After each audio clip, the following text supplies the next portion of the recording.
Bien, señores alumnos, tengan ustedes una bonita tarde.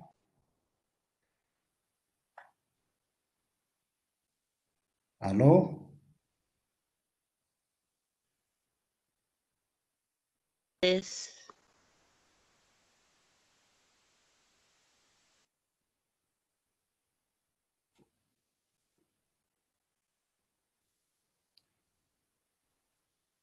A ver,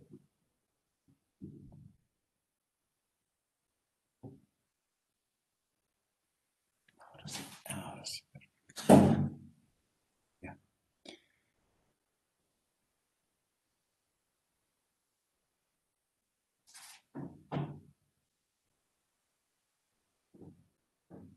A ver, bien, señores alumnos, ¿me escuchan? Sí, profesor. Ya, perfecto, muy bien. Entonces vamos a empezar el día de hoy con nuestras labores académicas. Vamos a ver otro tema también muy importante para ver la esencia en sí mismo, porque digamos el hecho de que hay un descontento enorme en el quehacer de los indígenas, ¿no? En este caso, básicamente, todo lo que hicieron los conquistadores. Cómo es que ellos asumen esa actitud. Ya hemos visto la semana pasada las características de los conquistadores, ¿no? Bien, vamos a versar un poquito. Quizás vamos a precisar algunos aspectos que son muy importantes en el quehacer propio, ¿no? A ver, vamos a ver algunos aspectos que son muy importantes.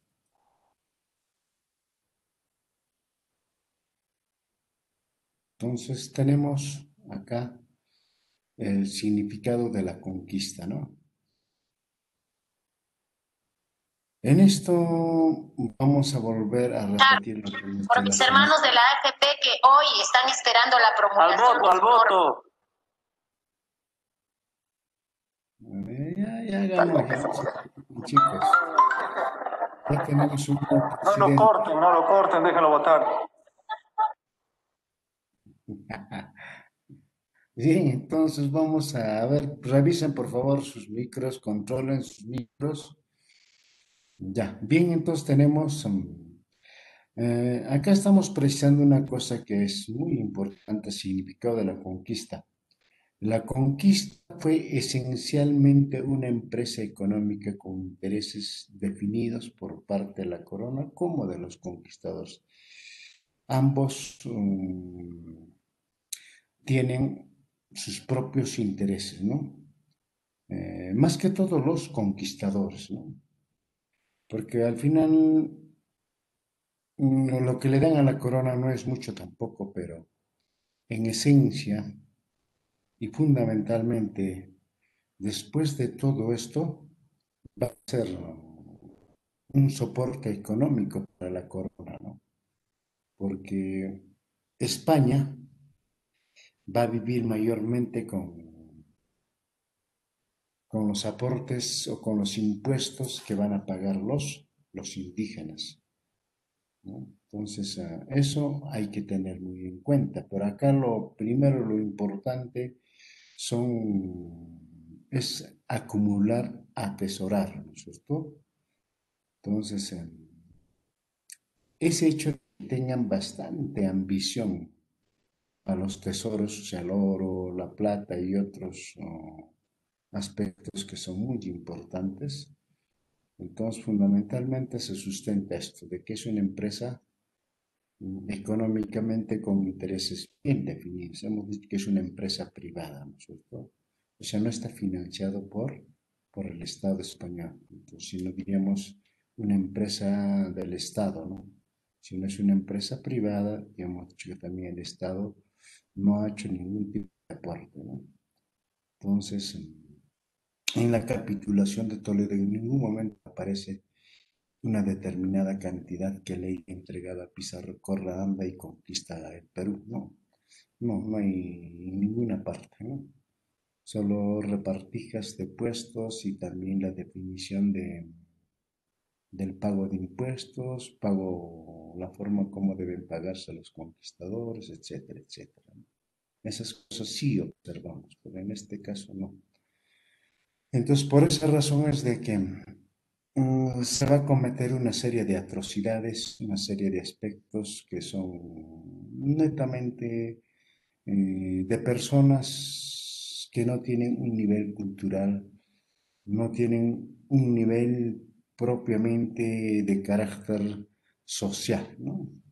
Ya hemos visto la condición social, de qué clase social vienen estos señores, entonces no van a tener ninguna compasión, ¿no?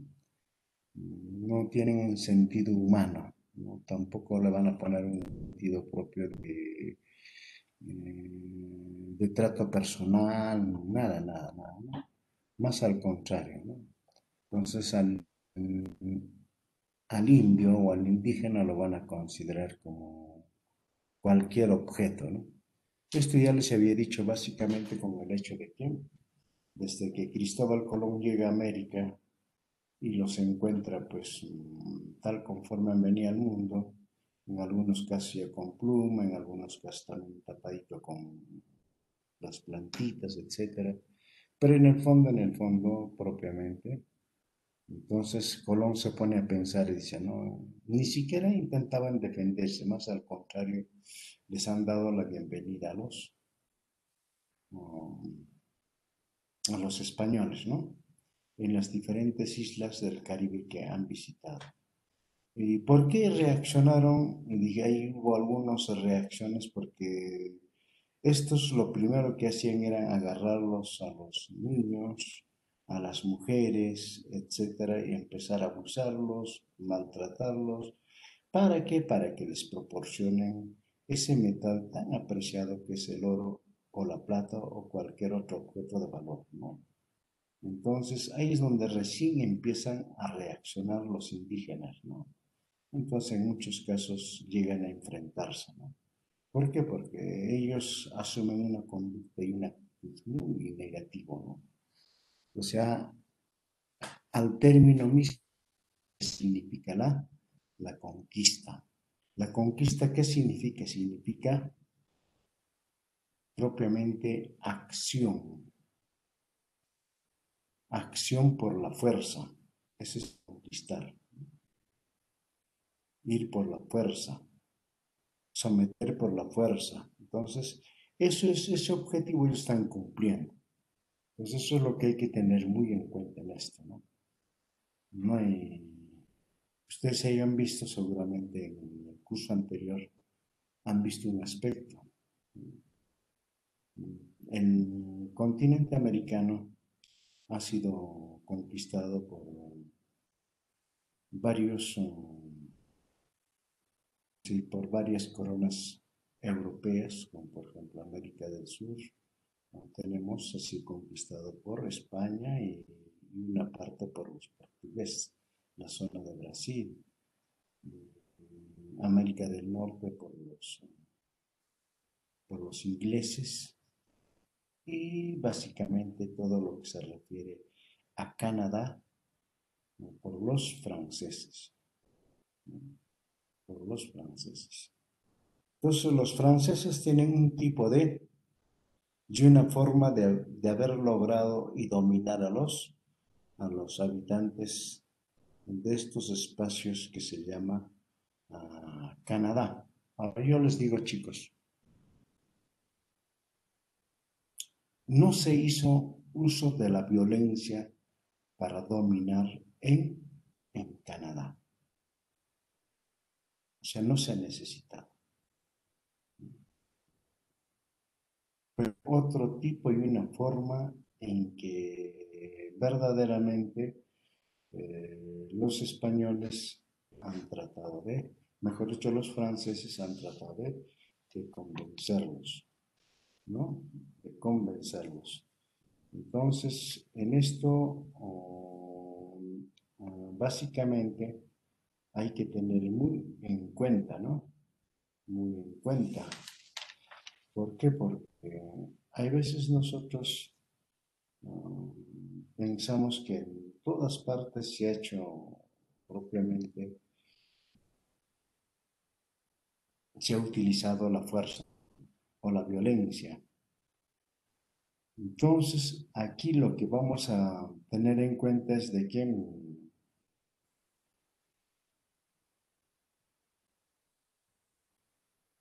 llegaron a colonizarlos los franceses.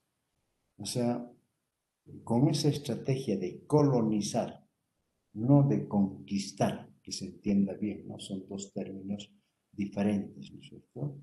Entonces los franceses llegaron a colonizar todo lo que es el territorio de lo que es Canadá. Entonces, en esa medida, ellos no utilizan la fuerza, no utilizan la violencia, ¿no?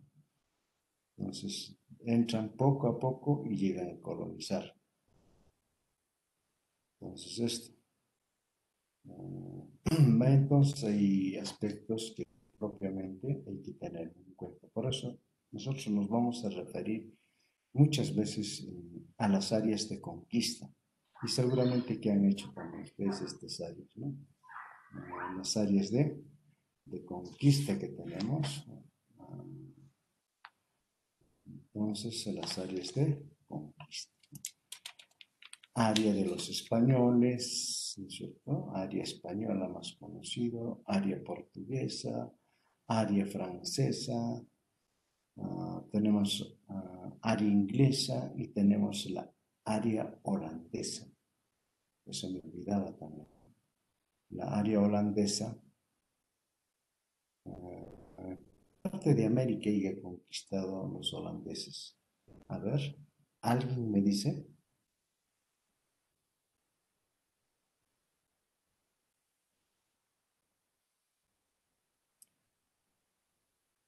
A ver, alguien me precisa ver.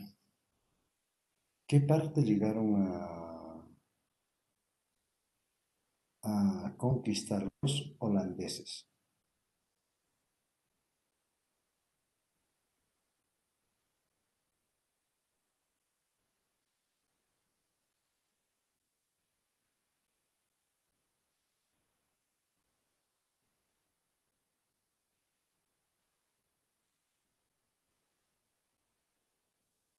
A ver, nadie.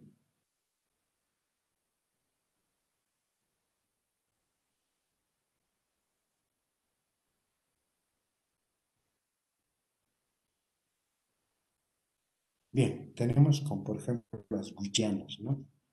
Que están pues en el contexto de Sudamérica, las Guyanas, la Guayana, y también así las islas que están frente a la costa de Venezuela, Curazao, Uraba, etcétera, todos sitios han sido, a ver, dice, Norteamérica no, Norteamérica lo han hecho los ingleses, ¿no? A ver, otra vez, vamos a ver, si no lo define, son Norteamérica no, son tampoco, a ver, no hay más, Surinam tampoco, no. Entonces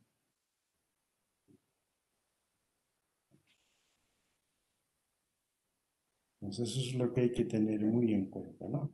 Son las famosas, los lugares que hoy, ¿no? Tenemos las Guyanas, la Guayana. Esa parte corresponde uno de ellos a los holandeses y el otro a los franceses, ¿no? Que están en Sudamérica. Están en Sudamérica y también algunas islas, las que les he precisado, ¿no es cierto? Algunas islas que ellos han tenido.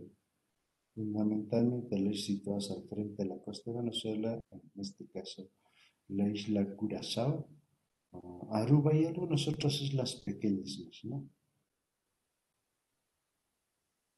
Y fundamentalmente todo esto por ellos llegan, los holandeses llegan a hacerse dueños por esa acción de lo que se llaman los corsarios, ¿no? Entonces, pequeños territorios se hacen de holandeses. Entonces, por eso tenemos área holandesa también. ¿no? Las islas caribeñas, no todas las islas, ¿no? Eso también hay que tener muy en cuenta. Muy bien, Raúl, eso es exacto, islas caribeñas, las Antillas, Aruba sí, las Antillas también, ¿no? Bien, entonces esos aspectos tenemos que tener muy en cuenta, ¿no? Todo esto viene a constituir.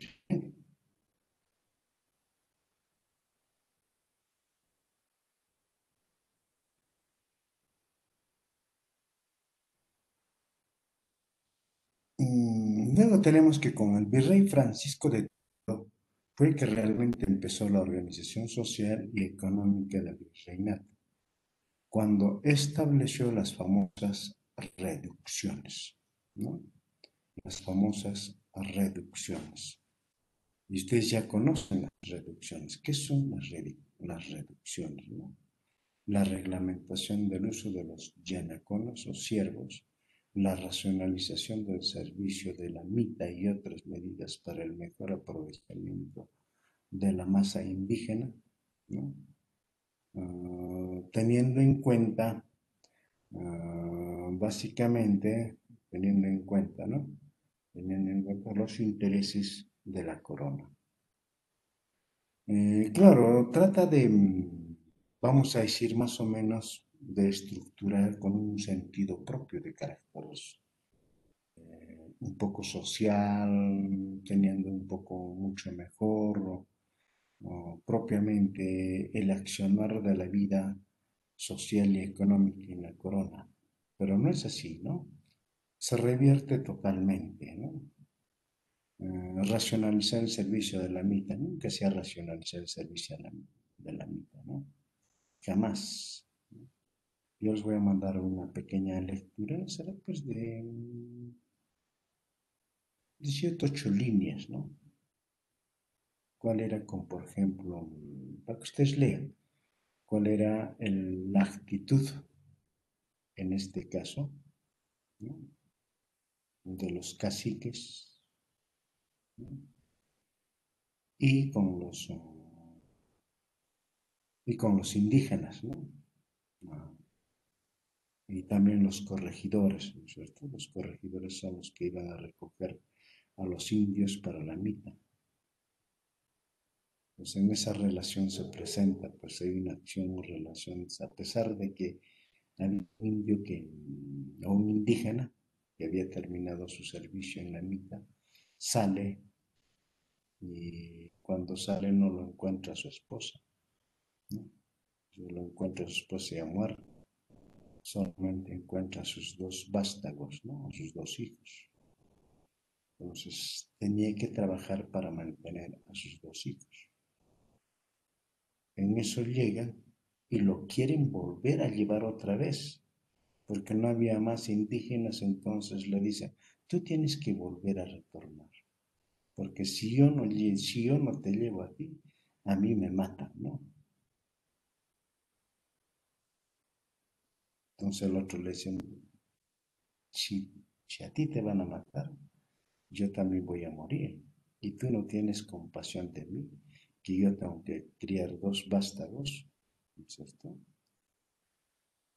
Entonces, la discusión empieza ahí. Y así hay lecturas muy importantes para leer. Los voy a enviar para que ustedes lo analicen, lo lean, a ver con qué crueldad se maneja esto de la mitad, ¿no? Por eso acá, cuando el virrey Francisco Toledo, claro, efectivamente hay una serie de normas para instaurar al interior de la corona, pero nunca se han cumplido, ¿no? Como por ejemplo, ¿qué función cumplían las reducciones? ¿Se acuerdan? Ustedes son perfectamente en esto de lo que son las reducciones. ¿Mm? ¿Y cuál era la finalidad de las reducciones y al final qué es lo que se constituye, ¿no? Se constituyen los verdaderos centros de explotación. Pues todas esas cosas tenemos que analizarlos, comprenderlos. Por eso yo les decía a un inicio, vamos a hacer una pequeña retrospección al curso que han hecho anteriormente para poder tener y visualizar un poco mucho mejor las acciones que se han hecho a lo largo de toda la colonia, ¿no? Entonces, otro aspecto fundamental que hay que tener en cuenta en esto es el uso de los yanaconas como servicio, ¿no? Racionalización, todo eso, pero en el fondo nunca hubo este tipo de racionalización. Vamos a tener en cuenta también, hay una cosa que dicen varios autores, ya lo han confirmado, ¿no? Dice, mm, los españoles cuando llegan a América propiamente encuentran una riqueza mucho más enorme que el oro, o la plata o las piedras preciosas, ¿no? Mucho más. ¿Cuál sería eso? ¿Cuál sería esa riqueza más? Dice con bastante abundancia. A ver. ¿Quién me dice? A ver.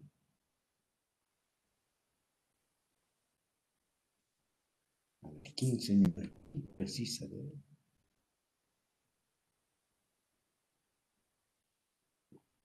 A ver, chicos.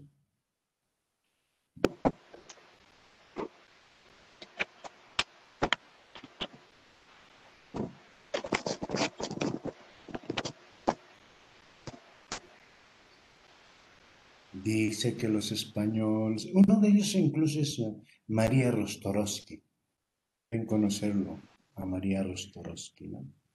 Dice una de las riquezas. Adelante, abra nomás su, quiere conversar por micro. A ver, Andrés, a ver. Entonces,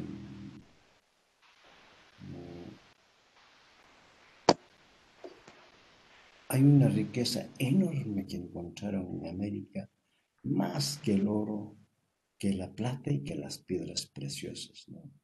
¿Cuál sería eso?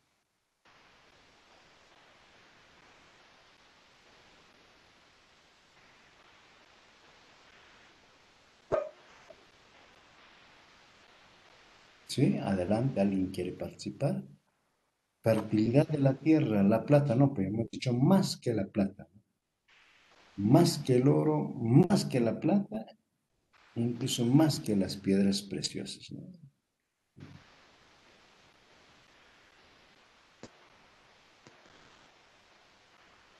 El salitre, ¿no? Después fue el salitre, ¿no? El salitre ya fue interés propio de los ingleses, no tanto los españoles. Ni importancia le daban los españoles, ¿no?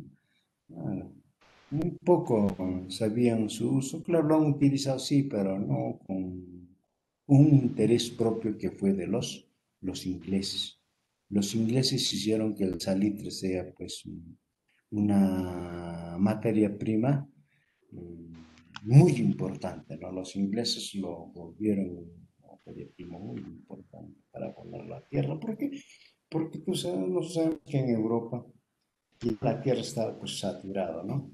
Ahí está muy bien Edson Armando, la mano de obra barata, ni siquiera barata, sino la mano de obra gratuita, ¿no es cierto?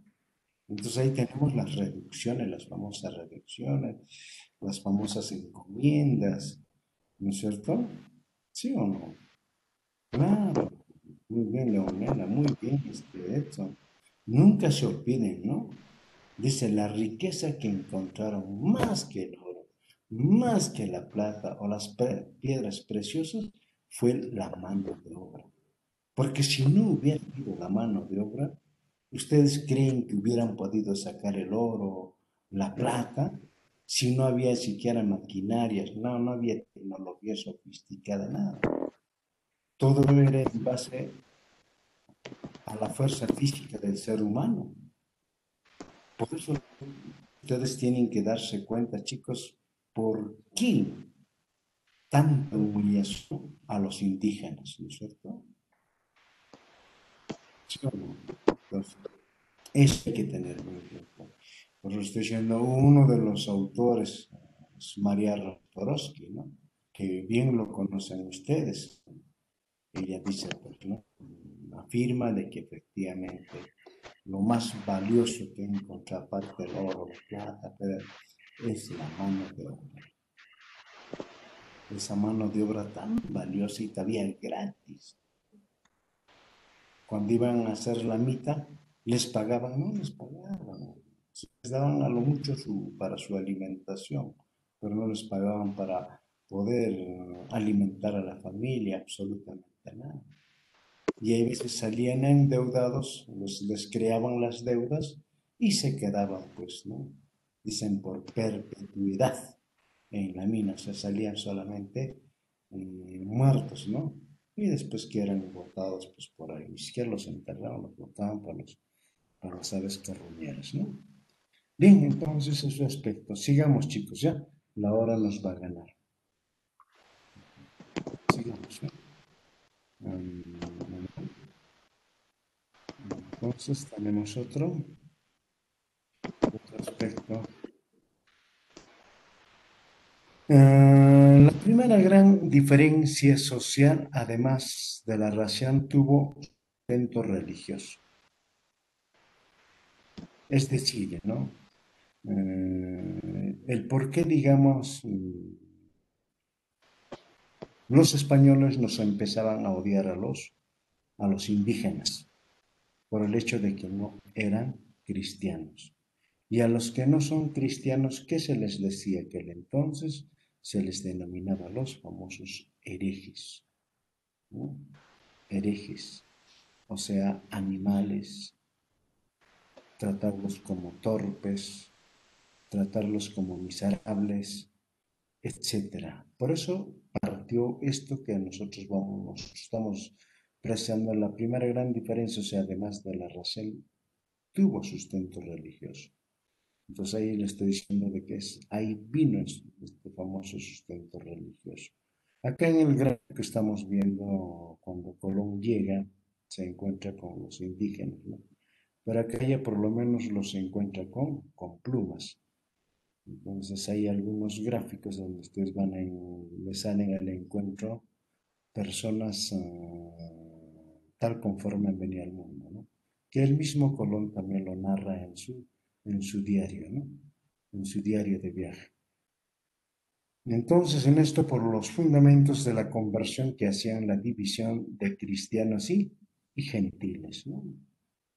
Pues ahí tenemos, entonces, dos cosas, cristianos y gentiles. Los indios gentiles, ellos los cristianos. Entonces, ahí estaba la primera gran diferencia social, ¿no? Que nosotros encontramos a lo largo de todo esto. Y eso va a ser una lucha permanente, porque es difícil borrar cuando uno tiene una doctrina, un pensamiento, es difícil, es difícil. A ver, alguien de ustedes que son bautizados, ¿no es cierto? Y les decimos, de aquí para adelante ya no van a creer en Dios, sino van a creer en aquella persona que tenga dos cachitos, ¿no? ¿Estaría bien o no? Que le digamos desde hoy, ya no van a creer en eso, ¿no? Entonces es un poquito difícil, ¿no es cierto? Entonces quitarlos eso a los indígenas, su propia religión, su propia filosofía, opacarlo su doctrina, era difícil. Entonces por eso esto viene el encuentro de cristianos y gentiles. Los españoles nos ponen ese apodo de gentiles, ¿no? Porque aquellos que no creían en Dios eran gentiles, ¿no?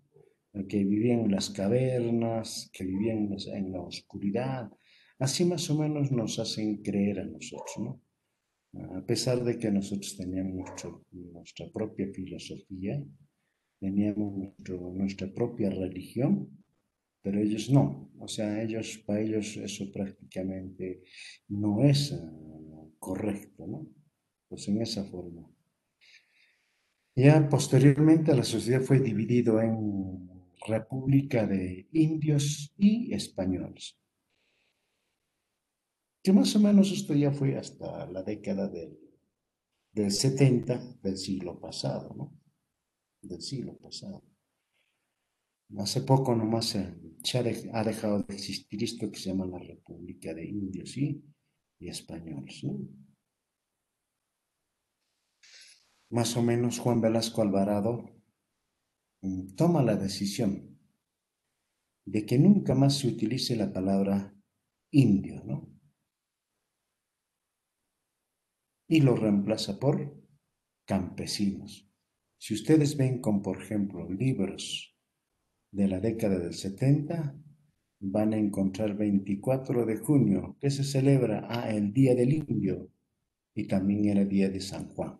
Pues Día de San Juan para los españoles, el Día de Indio para los indios, ¿no es cierto? Eso era una cuestión propia de estas repúblicas de indio y españoles. Y Velasco decreta y dice, nunca más se utilizará el término de indios, ¿no? Y pasa a ser campesinos. Entonces se reemplaza por el término de campesinos. 24 Día del Campesino. Pues desde aquel entonces, ¿no? Entonces se rompe. ¿Por qué? Porque el término de indios significa algo ridículo, es como decir perro, ¿no? Entonces estaba mal dicho ese término que se utilizaba de indios, ¿no es cierto? Ya más adelante vamos a ver, ¿no? Cómo es el trato de los españoles a los indios, cuál es esa doctrina, esa filosofía que ellos utilizan para adormecer, ¿no es cierto? Y para poder, digamos, minimizar socialmente a los indios, ¿no? Entonces ahí tenemos la sociedad, fue dividido en República de Indios y españoles, cada uno con sus propias normas propias creados por los españoles, ¿no? Normas exclusivas para los indios, normas exclusivas para los españoles. Entonces no había una norma homogénea que ahora para todos. La norma es la norma y aquí no hay indios, no hay nada, ni este, etcétera, etcétera, ¿no? Ahora nuestra constitución es otra cosa, ¿no? Luego tenemos establecido por sectores raciales y ocupacionales, sus respectivos fueros, ¿no es cierto? Esto con sus propias normas y jurisdicciones. Cuando hablamos de jurisdicciones, nos referimos que siempre, nunca podían estar ahora como nosotros estamos en la ciudad, ¿no es cierto? Pueden estar los que vienen del campo, de la ciudad, no sé si estamos todos juntos, ¿no? Al final no pasa nada. Pero antes no. Tenían que estar separados los indios, no podían estar dentro de la ciudad. Pues fuera de la ciudad se les habilitaban espacios para que ellos puedan vivir, por eso se llaman jurisdicciones, ¿no? Puedan vivir. Incluso hasta los templos se les construía para los indios y no podían entrar a los templos donde entraban los españoles o los llamados mistis aquel entonces. Acá en Puno tenemos con esa característica, sí, tenemos el Templo San Juan.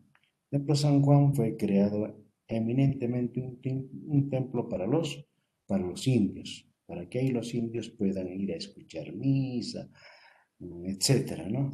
Y la catedral era eminentemente para los mistis, o sea, no podían entrar ahí los indios. Entonces, por eso cuando decimos esto es con sus propias normas y jurisdicciones, por eso decimos respectivos fueros. Fueros, ¿qué significa? Significa, pues, propiamente institucionalizar, ¿no? Institucionalizar. Y cuando institucionalizas, entonces cada uno tiene sus normas y sus jurisdicciones. Entonces hay que entender la forma de cómo se ha tratado en el aspecto. Todas estas cosas van a ser que muy determinantes. ¿Para qué?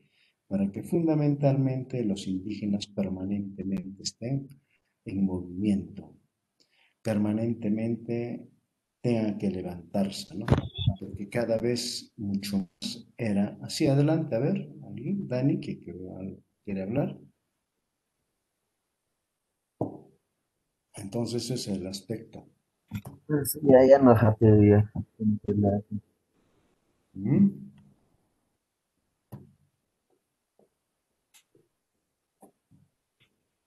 Entonces ese es el aspecto, ¿no?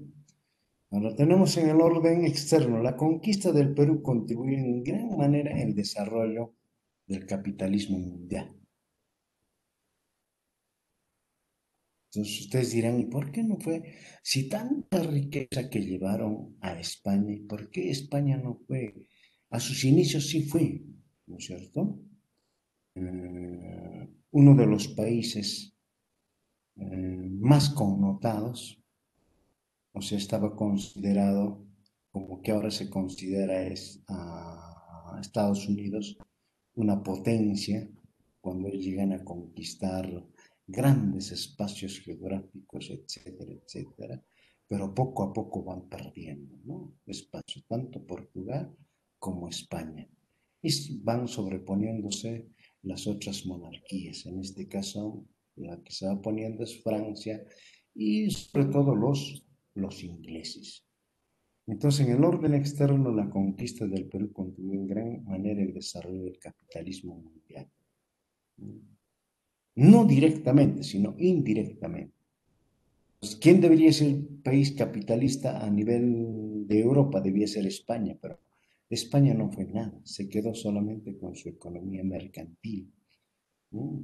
con su sistema feudal, nada más, ¿no? Porque aquí tenemos el inmenso botín que llevó Drake a Inglaterra.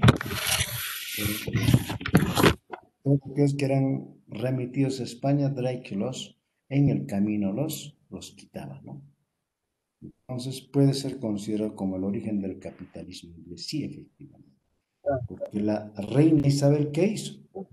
Pagó toda su deuda externa y con el resto de dinero hizo que el capitalismo inglés empezara a desarrollar. Ahí tenemos a Drake, ahí tenemos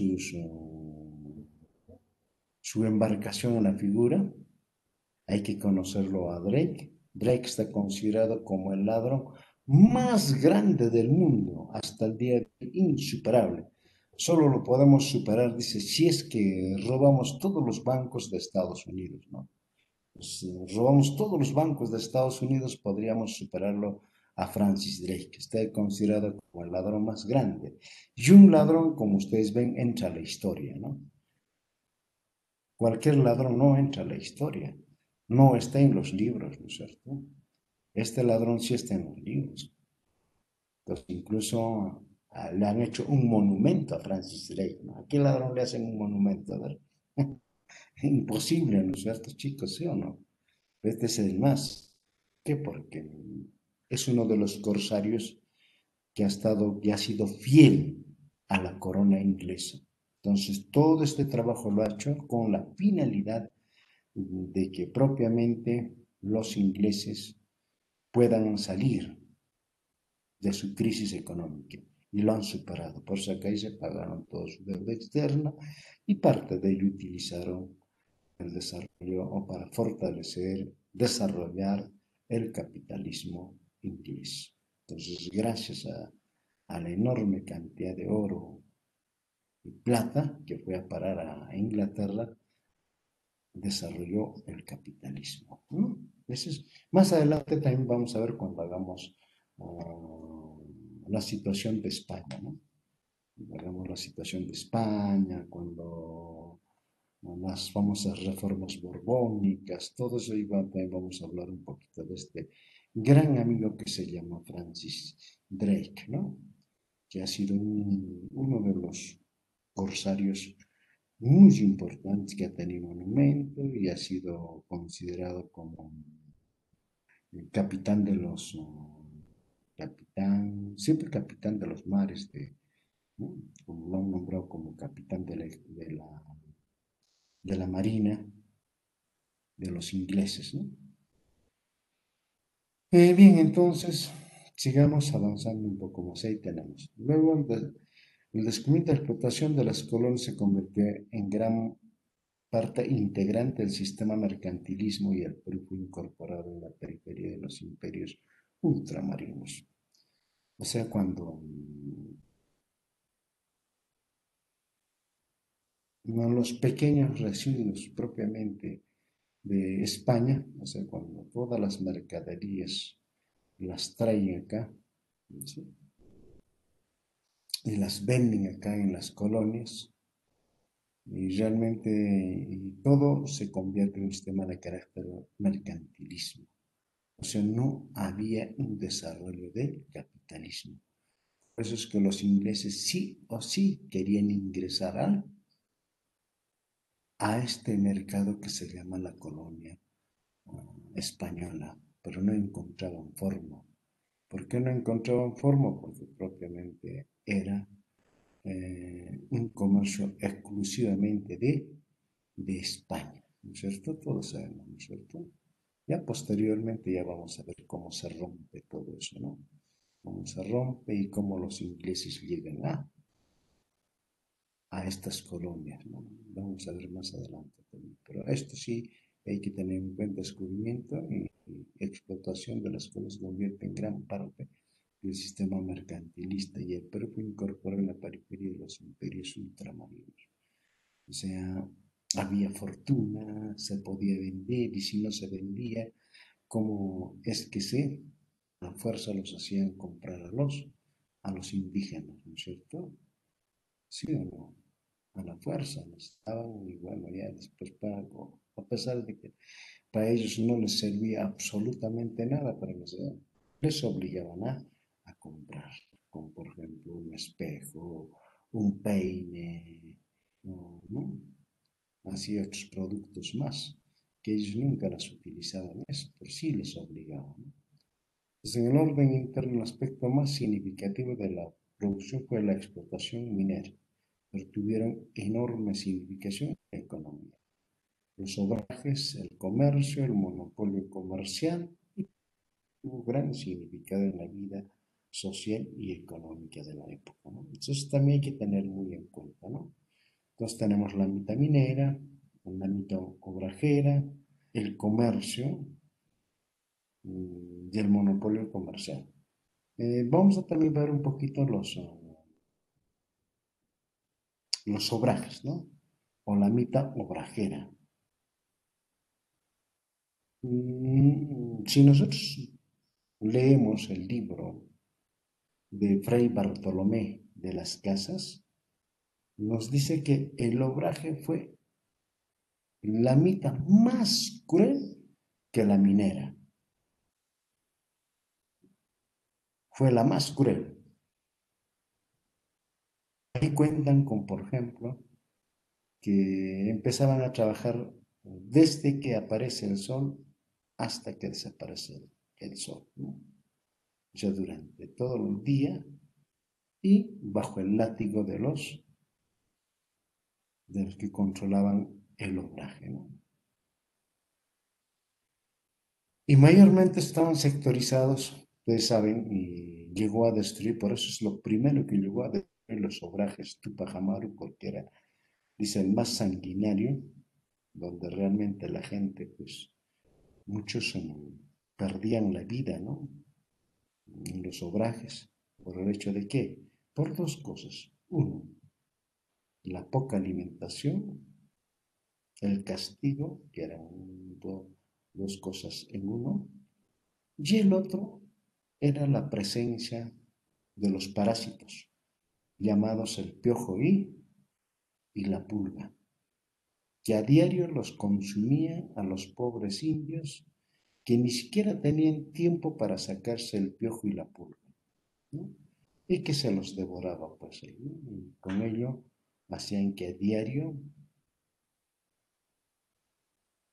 bajen de peso, contraigan enfermedades y finalmente mueran. Por eso los dicen de que fue la más cruel, ¿no?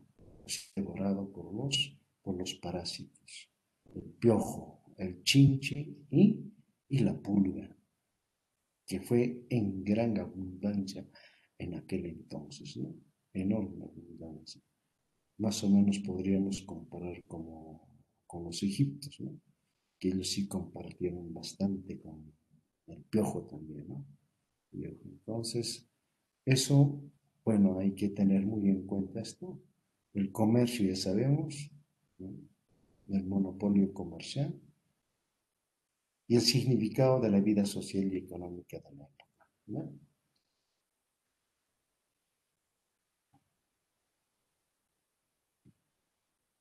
Bien, entonces la conquista significa la aparición del llamado mestizaje y el comienzo de un proceso de la transculturización, que todos ustedes ya perfectamente las conocen. Entonces este llamado mestizaje, la aparición del mestizaje, entonces por eso es que el indio no decía español, ¿no? Sino siempre decía utilizar el término de misti, ¿no? Misti.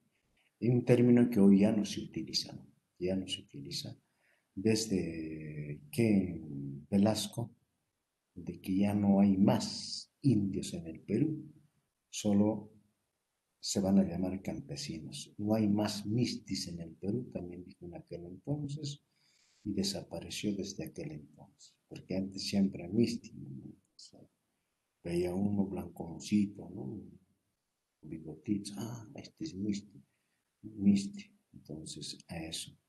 Comienzos de un proceso de transculturización que todos conocemos, ¿no? Es un proceso de cambio de cultura, a pesar de que muchos no nos hemos olvidado hasta el día de hoy, ¿no? El hecho de que la clase indígena, ¿no?, haya permanecido y permanece con su cultura. Imagínense, han pasado casi ya más de 4 a 5 siglos, ¿no es cierto?, desde la conquista. Imagínense, no nos hemos olvidado todavía, ¿no? Pues es difícilmente hacer desaparecer una cultura. Es difícil de hacer desaparecer, enterrar la filosofía, la doctrina con que uno se forma, ¿no? Es difícilmente, por eso hasta el día de hoy aún todavía tenemos muchos aspectos de carácter cultural que quedan todavía de nuestros ancestros, de nuestras culturas andinas. Hay muchas cosas que pesan mucho más, ¿no es cierto?, que las culturas occidentales. ¿Y las seguimos practicando? Sí, lo seguimos practicando, ¿no? Claro, entonces hay que tener muy en cuenta, ¿no? Uno de los aspectos que, por ejemplo, podemos decir, que hasta ahora, incluso ahora ya con el hecho de que a nivel mundial tanto nos preocupamos por qué hacer de la vida ecológica, ¿no? En el mundo andino supo convivir, ¿no? El hombre andino supo convivir. ¿Qué dijo, no? Supo convivir correctamente con la naturaleza, lo que ahora nos piden, ¿no?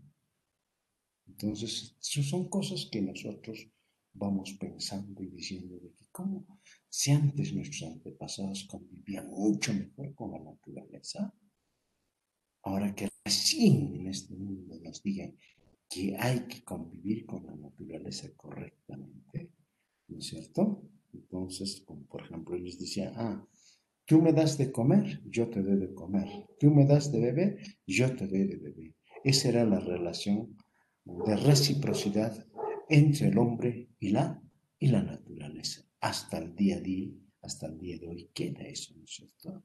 Entonces, cuando toman su gaseosita, ¿qué hacen primero? Ah, siempre chayamos, ¿no? Ese es uno de los aspectos culturales que ha quedado y está en nuestras mentes, es imborrable, ¿no es cierto? Imborrable, ¿no? Claro. Entonces, como por ejemplo, seguimos todavía en el campo, ¿no? En el campo, en la ciudad. ¿Cómo se aprecia una mujer? A ver, se aprecia una mujer en la ciudad, dice por las medidas que tiene, por los 90, 60, 90. Entonces los papás, esa chica es bien bonita, tiene 90, 60, 90, y esa es la chica que te conviene a ti, ¿no? Entonces hasta incluso el médico te receta eso, también le dice, ¿no? En el mundo andino es muy diferente. En el mundo andino ustedes en el campo 20 que dice, ese tiene 90, 60, 90. No, en el sector rural bien claro. Papá dice, ve, las habilidades, las actitudes, ¿no?, de la mujer, y eso es lo que recomienda, ¿no? Por eso en Aymara yo escuchaba decir, ¿no? Yo soy Aymara y decía, no, ok, mira, Juan, para quizá, ok, mira, humata o sea, chico les recomienda. ¿Qué les decían? Esa chica es bien habilosa, inteligente, y esa es la chica que te conviene. O sea, como el papá recomienda, ¿no? Dice, no dice que hay que tener 60, 90, 60, 90, ¿no? Eso es de la cultura occidental. En cambio, de nuestra cultura, una forma de apreciar es muy distinta. Y así podemos conversar muchas cosas. Por eso es de que yo les digo cómo se mantiene nuestra cultura, ¿no? A pesar de haber subido todo este proceso de transculturización y que también, de alguna otra forma, permanece, ¿no? Esos son aspectos muy importantes que también tenemos que resaltar y revalorar un aspecto, nuestro mundo, nuestra filosofía y cuál fue la doctrina que también manejó pasar los movimientos, ¿no?, que se han desarrollado a lo largo de todo el Tahuantinsuyo, vamos a decir, de todo los virreinatos, etcétera, hasta Tupac Amaru, ¿no? Entonces también tiene su filosofía, ¿no? Y así encontramos. Por eso incluso en los mismos cuadros hechos por los indígenas, ¿no?, siempre uno dibujaban a Cristo, dibujaban a la Virgen, a los santos, etcétera, pero ellos nunca se olvidaban de sus deidades, ¿no? En este caso de sus dioses. Una esquinita siempre lo ponían al sol y un otro ladito a la luna, ¿no es cierto? Así. Entonces, todos esos cuadros, como por ejemplo, encontramos en Cusco, ¿no? En Cusco encontramos, ¿qué se llama esto? En el Templo Santa Catalina, ¿no? El Templo Santa Catalina, vayan a ver, y ahí está propiamente del famoso pintor Diego Tito Quispe, ¿no? Diego Tito Quispe, un gran pintor indígena, y él nunca se ha olvidado de sus deidades. Siempre pintaba un santo y siempre en las esquinas le ponía el sol y la luna. También dejaba su sello de su pensamiento, de su doctrina, ¿no? Y así podemos conversar muchas otras cosas más tan valiosas que encontramos. Entonces, son algunos aspectos fundamentales que también mañana vamos a ver consecuencias de la conquista española, ¿no? Entonces, y hay un poco más.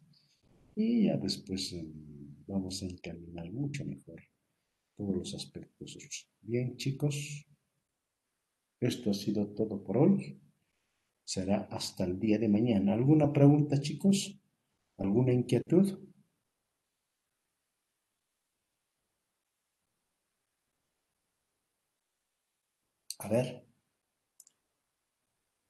A ver, jóvenes, ¿alguna inquietud? Por mi parte, ninguna, dice Milagros. Hay que seguir leyendo Milagritos, ¿no? Siempre leo. También a Leonela también digo muy bien. Hay que seguir leyendo siempre, ¿sí? De esa forma podemos hacer de que nuestros conocimientos siempre mantengamos permanente. Dejamos de leer, los vamos a olvidar. Eso siempre lo digo, siempre les he dicho, los conocimientos son relativos, no son absolutos, ¿no? Entonces, si nosotros estamos permanente con los conocimientos, leyendo, consultando, entonces los conocimientos se van a quedar con nosotros, ¿no?, para siempre. Ese es el hecho fundamental. Bien, los chicos, cuídense. Hasta mañana. Primero siempre la salud, chicos. Ya tenemos un presidente. Ojalá que no lo saquen. Si se porta mal, también lo votamos, ¿no? El lunes, a más tardar el viernes, ya lo votamos también, ¿no? Vamos a ver cómo se comporta. A ver. Bueno, chicos, hasta mañana. Cuídense, Hasta chicos. mañana, profesor. Hasta mañana.